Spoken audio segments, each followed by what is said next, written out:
Assalamualaikum warahmatullahi wabarakatuh. Halo, kembali lagi dengan kami, channel Fakta Kehidupan.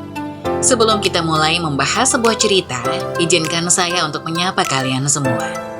Semoga kalian semua dalam keadaan sehat walafiat dan tetap berada dalam lindungan Tuhan Yang Maha Esa. Oh iya, seperti biasa, kalian juga bisa komen-komen di kolom komentar. Kalian dari daerah mana saja? Atau sekedar memberikan kritik dan saran untuk channel kami. Kali ini kami akan menceritakan kisah yang tentu saja nama dan tempat sudah kami samarkan. Kisah kali ini menceritakan tentang Aku balas mulut kotor ibu mertua dan keluarga besar suamiku. Tidak usah berlama-lama lagi, kita masuk ke ceritanya.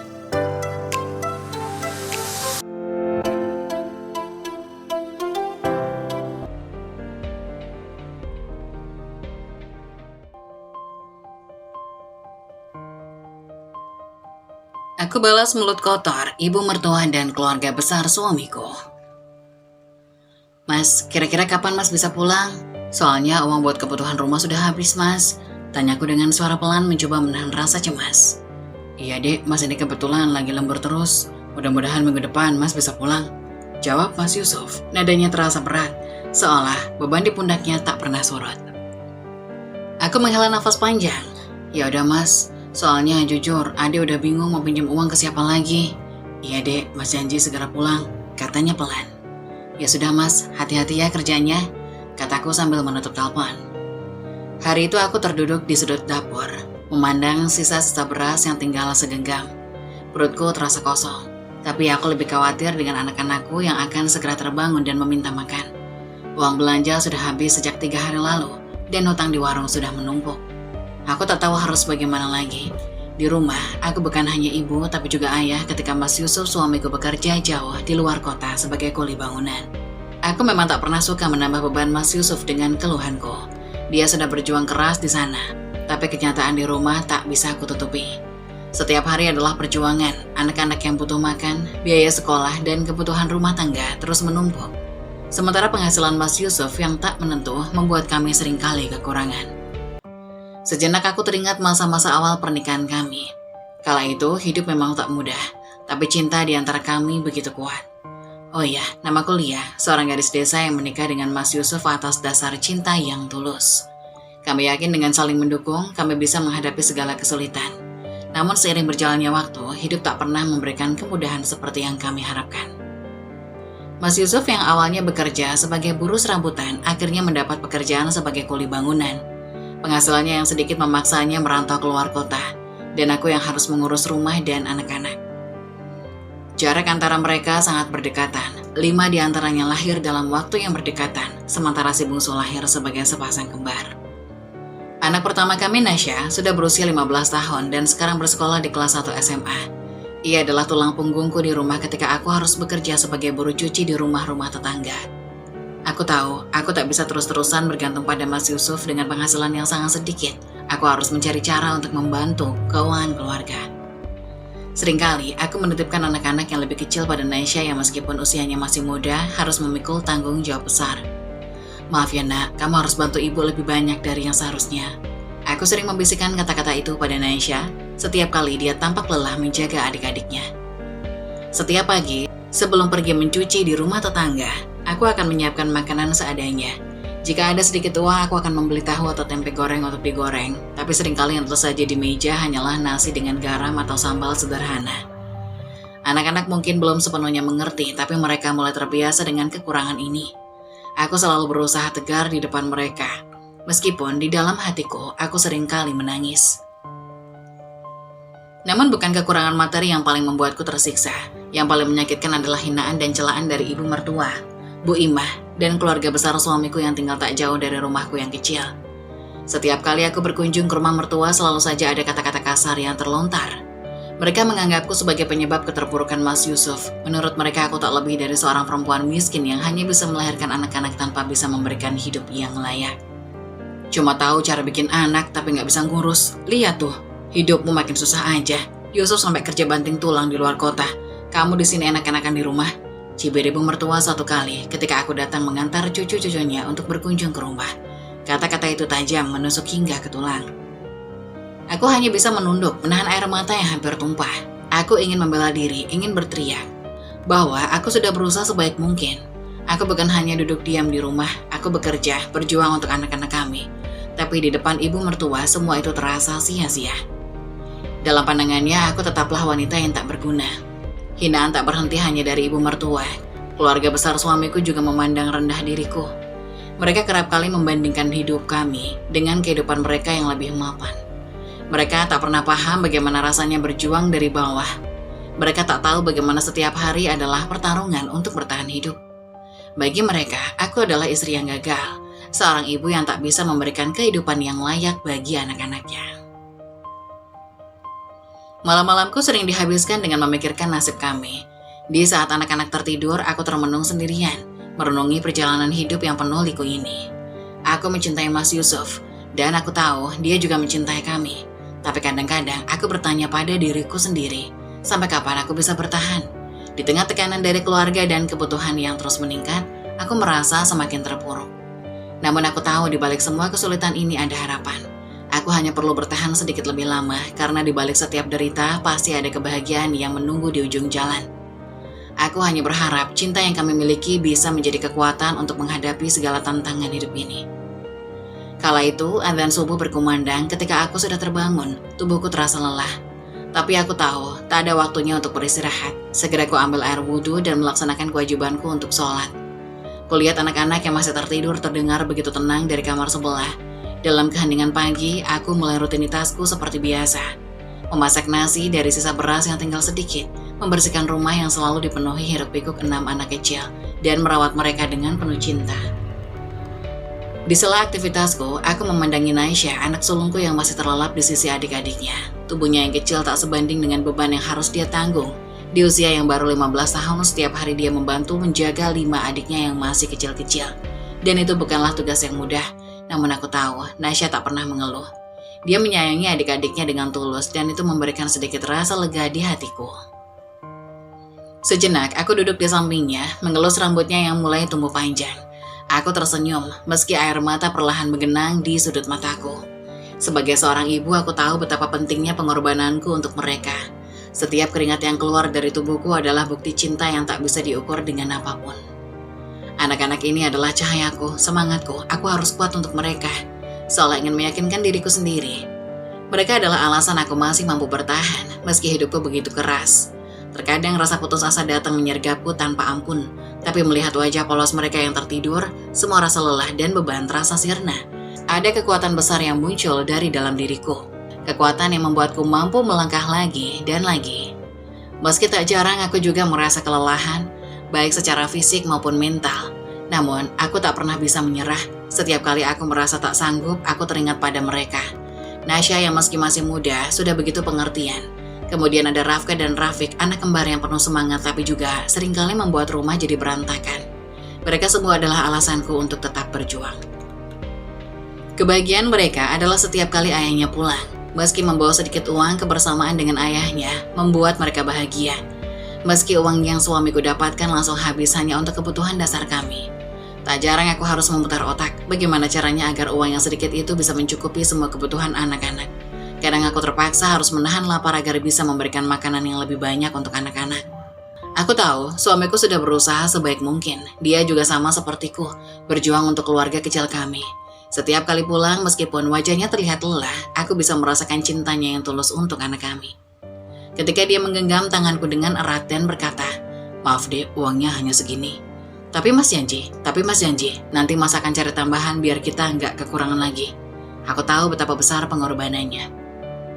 Seringkali aku berpikir, apa yang membuat kami begitu bertahan dengan segala kesulitan ini? Mungkin karena cinta. Cinta yang kami jalin sejak awal pernikahan yang kini berkembang menjadi kekuatan untuk terus melangkah meski badai menghadang. Kami tak punya banyak harta, tapi kami punya cinta yang besar untuk satu sama lain. Namun di balik semua itu, hinaan dari ibu mertua dan keluarga besarnya selalu ada setiap hari. Meski aku selalu diam, itu bukan berarti aku tak merasa sedih atau marah. Setiap kali melihat hinaan dari ibu mertua dan keluarga besar Mas Yusuf, aku selalu menunduk, menahan sakit di hatiku. Mereka tak pernah menghargai perjuangan kami. Bagi mereka, aku hanyalah perempuan yang hanya bisa melahirkan anak, tanpa mampu memberikan kehidupan yang layak.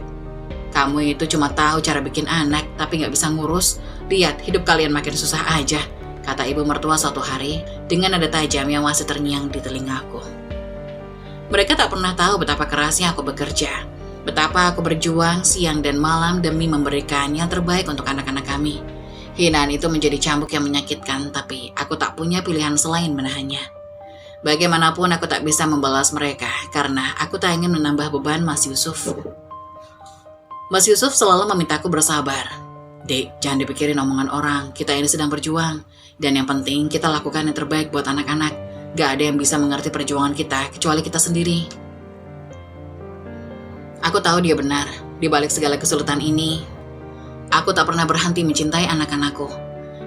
Setiap hari mereka tertawa, bermain di depan rumah dengan riang. Aku merasakan semua pengorbanan ini sepadan, meskipun aku lelah dan kadang ingin menyerah. Cinta mereka memberiku kekuatan untuk terus bertahan. Setiap malam setelah semua pekerjaan rumah selesai dan anak-anak tertidur lelap, aku selalu menyempatkan diri untuk bersujud kepada Sang Pencipta. Di saat itulah keheningan malam menjadi satu-satunya teman yang setia mendengarkan keluh kesahku. Dalam kesunyian yang pekat, aku merendahkan diri di hadapannya, menangis dalam doa yang lirih namun penuh harapan. Sujudku tak pernah hanya soal permintaan, tapi lebih dari itu, aku memohon kekuatan agar aku mampu melewati hari-hari yang berat, agar aku tetap kuat untuk anak-anakku, dan agar suamiku Mas Yusuf diberikan kesehatan dan rezeki yang berlimpah. Ya Allah, hamba tahu ini adalah ujian darimu, tapi Engkau Maha Pengasih, Maha Penyayang. Berikanlah hamba kekuatan. Jangan biarkan hamba menyerah untuk anak-anak hamba. Bantulah suami hamba di tempat yang jauh, agar ia bisa pulang dengan membawa sedikit kebahagiaan untuk kami. Umamku di setiap akhir sujud panjangku. Aku menangis bukan karena ingin menyerah, tetapi karena rasa lelah yang menumpuk begitu berat di pundak ini. Meski begitu, dalam doa itu selalu ada ketenangan yang menyusup ke dalam hati. Ada keyakinan bahwa Tuhan tak akan pernah membiarkan hambanya terpuruk selamanya.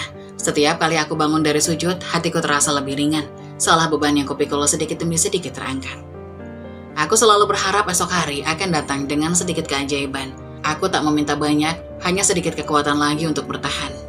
Seperti seorang pelari maraton yang kelelahan, aku butuh jeda, sebuah kesempatan untuk menghela nafas, meski hanya sebentar sebelum kembali melanjutkan lari panjang ini. Karena bagiku, pengorbanan seorang ibu tak pernah sia-sia. Mungkin sekarang aku hidup dalam kesulitan, dalam hinaan dan cemoohan, tapi aku percaya suatu saat Tuhan akan memperlihatkan balasan atas segala pengorbananku. Meski tak dihargai oleh orang lain, aku tahu suatu hari anak-anakku akan mengerti. Suatu hari mereka akan tumbuh besar dan menyadari betapa besar cinta yang kutanamkan untuk mereka.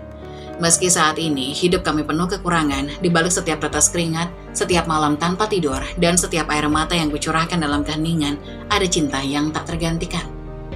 Hari itu aku dan anak-anak kembali berkunjung ke rumah mertuaku. Sejak awal pernikahan aku tahu dia tak pernah menyukaiku. Tapi sebagai menantu aku berusaha untuk tetap hormat dan bersikap baik. Namun semakin sering kami bertemu, semakin pedas pula hinaannya. Sore itu aku membawa ke 6 anakku, termasuk si kembar yang masih kecil. Kami memang ke situ, berharap ada sedikit sisa makanan untuk kami, karena aku tahu ibu mertua mempunyai banyak makanan yang jarang ia bagi untuk kami. Saat masuk ke dalam rumah ibu mertua, suasana sudah terasa dingin. Mata ibu mertua langsung menatap tajam ke arah anak-anakku yang berlarian masuk. Aku bisa melihat rasa tidak suka terpancar jelas dari wajahnya. Dalam hati aku hanya bisa berharap bahwa hari ini aku bisa menghindari konflik dan pulang dengan tenang. Namun harapanku pupus ketika ibu mertua mulai membuka mulut. Lia, tiap hari aku makin malas lihat anak-anakmu, katanya dengan suara tajam. Suaranya menggema di ruang tamu yang dipenuhi anggota keluarga lain yang juga hadir. Sudah jelek, kurus, dekil, entah kenapa Yusuf bisa punya anak-anak seperti itu. Kasihan sekali. Kalau dikasih makanan sisa pun pasti kalian mau kan? Kata-katanya menusuk hatiku seperti pisau. Jantungku berdetak kencang, tanganku gemetar dan amarah yang sudah lama kupendam mulai membuncah. Anak-anak yang tak pernah tahu kesulitan hidup, anak-anak yang tak pernah minta dilahirkan dalam keadaan susah seperti ini. Aku menguatkan diri untuk tidak menangis. Untuk pertama kalinya aku tak bisa membiarkan hinaan ini lewat begitu saja. Bu, maaf, tapi anak-anak saya tidak pantas dihina seperti ini, kataku dengan nada tegas. Suaraku sedikit bergetar menahan emosi. Saya tahu kami hidup susah, tapi saya sudah berusaha sebaik mungkin untuk mereka. Mereka makan dari hasil kerja keras saya dan suami, bukan dari sisa makanan. Ruangan seketika hening, semua mata tertuju pada kami. Ibu mertua tampak terkejut mendengar jawabanku yang tak biasanya. Namun bukannya mereda, amarahnya malah semakin meledak. Kamu berani bicara begitu pada kuliah? Kamu lupa siapa yang membesarkan suamimu? Kamu pikir dengan melahirkan banyak anak, kamu jadi istri yang hebat? Anak-anakmu itu cuma beban buat Mas Yusuf. Kamu cuma bisa melahirkan tanpa bisa merawat mereka dengan layak. Mas Yusuf harus bekerja keras di luar kota meninggalkan keluarganya karena kamu tidak tahu diri. Suara ibu mertua meninggi, matanya penuh kebencian. Aku tak tahan lagi. Selama bertahun-tahun aku menahan semua cemoohan ini. Tapi kali ini aku tak bisa diam. Saya tidak pernah minta Mas Yusuf meninggalkan kami, Bu, kataku. Suaraku mulai pecah. Kami juga tidak pernah minta hidup seperti ini.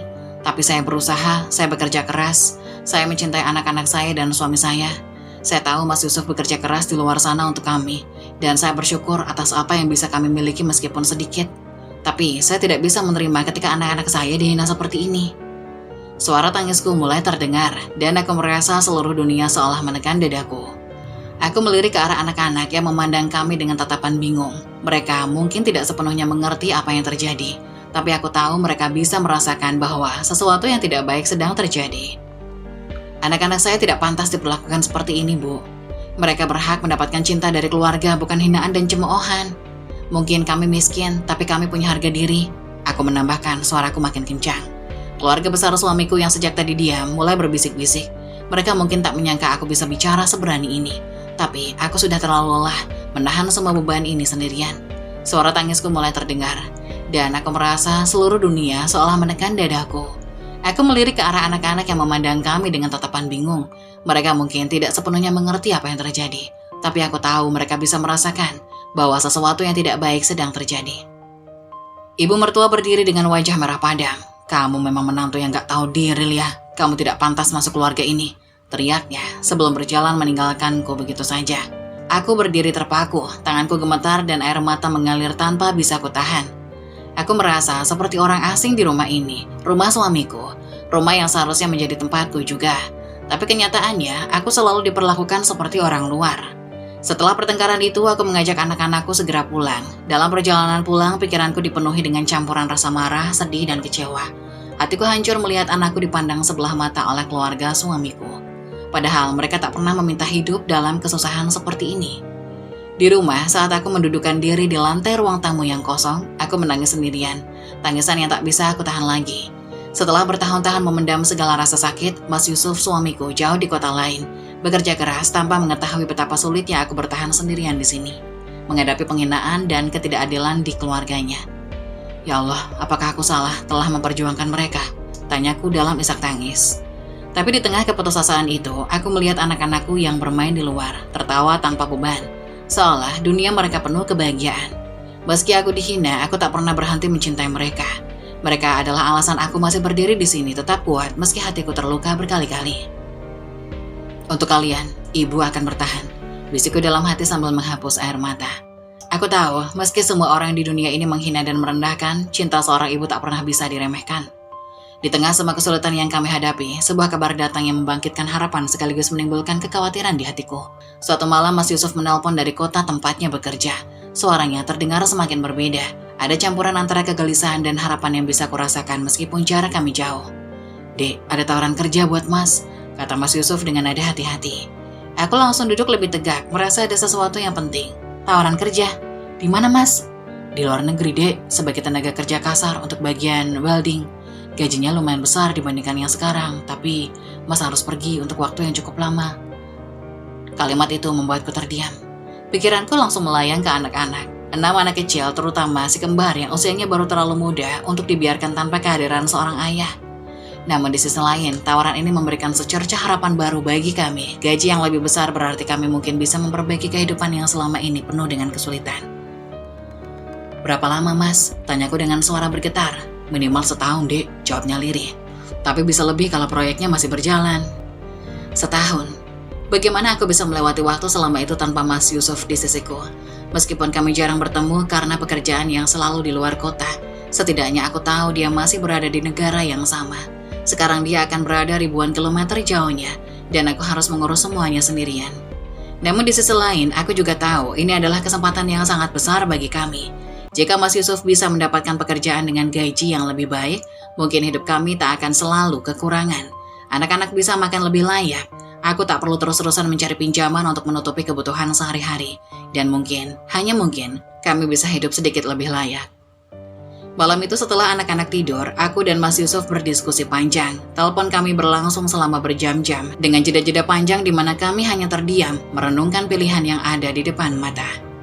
Aku takut Mas, kataku akhirnya. Takut kalau kamu pergi, aku gak akan kuat ngurus anak-anak sendirian. Mereka masih kecil-kecil, mereka butuh kamu juga di sini. Mas Yusuf menghela nafas panjang di ujung telepon. Aku juga takut, Dik, tapi ini kesempatan kita untuk memperbaiki hidup. Aku gak tega lihat kamu terus-terusan susah. Kalau aku ambil pekerjaan ini, setidaknya kita bisa punya uang lebih untuk kebutuhan sehari-hari. Kamu gak perlu lagi pinjam sana-sini. Aku tahu Mas Yusuf benar, tawaran ini bisa menjadi solusi dari masalah finansial yang selama ini membebani kami. Namun berat rasanya membayangkan menjalani hidup tanpa dia di sisiku. Siapa yang akan membantu saat anak-anak sakit? Siapa yang akan menenangkanku saat ibu mertua kembali menghina? Namun akhirnya aku sadar bahwa kami tak punya banyak pilihan. Hidup yang kami jalani saat ini terlalu keras, dan tawaran ini mungkin adalah jalan keluar satu-satunya. Baik Mas, kataku akhirnya meskipun hatiku masih penuh keraguan. Kalau kamu merasa ini yang terbaik buat kita, aku akan dukung, tapi tolong jangan lupakan kami di sini. Mas Yusuf berjanji akan selalu mengirimkan kabar dan uang setiap bulan. Meskipun itu tidak akan bisa menggantikan kehadirannya, setidaknya kami bisa bertahan. Keputusan itu akhirnya kami ambil. Mas Yusuf akan menerima tawaran pekerjaan di luar negeri dan aku akan menghadapi semuanya sendirian selama dia pergi. Beberapa minggu kemudian, hari kepergian Mas Yusuf tiba. Aku mengantar dia ke terminal dengan hati yang berat. Anak-anak ikut meskipun mereka mungkin belum sepenuhnya mengerti apa yang sedang terjadi. Si kembar menggenggam tangan Mas Yusuf erat, seolah mereka tahu ayah mereka akan pergi jauh. Mas, jaga diri ya, kataku pelan menahan tangis. Mas Yusuf mengangguk sambil memeluk erat. Kamu juga Dek, aku titip anak-anak. Doakan Mas bisa cepat pulang.